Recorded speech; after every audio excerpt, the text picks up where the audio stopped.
नाज़रीन, पनु आकिल railway station ते बुनियादी सहूलतूं न हुजण सबबि मुसाफ़िरनि जी परेशानीअ खे ॾिसी पनु आकिल जे समाजी शहरियुनि तरक़ियाती कम कराए आला मिसाल क़ाइमु कयो आहे।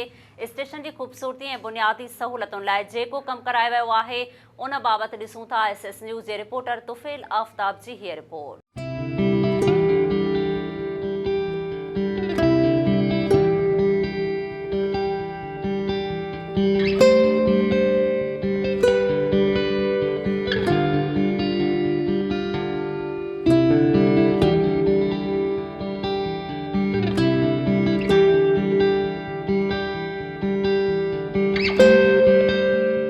जी बिल्कुल, पनवाक रेलवे स्टेशन जेका वॾे अरसे खां खस्ताहाल जो शिकार, जिते पाकिस्तान जे ॿिन्ही तरफ़नि खां ईंदड़ वेंदड़ मुसाफ़िर सख़्तु परेशानी जो शिकार हुया।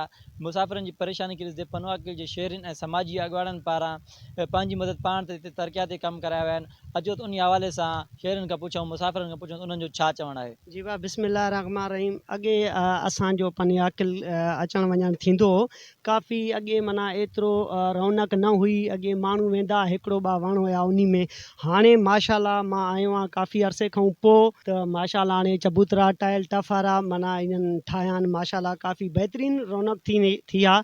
माना इहे जेके सिविल इंतिज़ामिया या सिविल जेके माण्हू आहिनि उन्हनि पंहिंजी मदद तहत ते माना पाण कमु करे कॾहिं मुसाफ़िरनि जे लाइ काफ़ी माना वॾो बहितरीनु हिकु इहो प्रोजेक्ट इन्हनि कयो आहे। ही पनवाकिल जी रेलवे स्टेशन जेको आहे पहिरियां तमामु बुनियादी सहूलियतुनि खां महरूम हुई, जंहिंखां पोइ तमामु पाकिस्तान ॾांहुं ईंदड़ वेंदड़ जेके मुसाफ़िर हुआ उहे परेशान हुया। पोइ पनवाकिल जा समाजी अॻवान आहिनि, समाजी शहरी आहिनि, जंहिंमें रिटायर जज शहाबुद्दीन महमूदी, इन खां अलावा उन जा साथी जेके आहिनि उहे मैदान अमल ते अची विया। उन्हनि जेको आहे न हुकूमत सां बि राबितो कयो, रेलवे इंतिज़ामिया जे अफ़सरनि सां बि राबितो कयो, जिन जेको आहे न बजट में खसारो ॾेखारींदी थोरी घणी माज़रत कई, जंहिंखां पोइ हिननि शहरनि में अहिड़ो जज़्बो अची वियो जो हिमत अफ़ज़ाई करे पनवाकिल जे मुख़्तलिफ़ सरहंदी यारनि खे ताउन जी अपील करे। पनवाकिल रेलवे स्टेशन ते मुसाफ़िरनि ऐं शहरियुनि जूं ॻाल्हियूं अवां ॿुधियूं।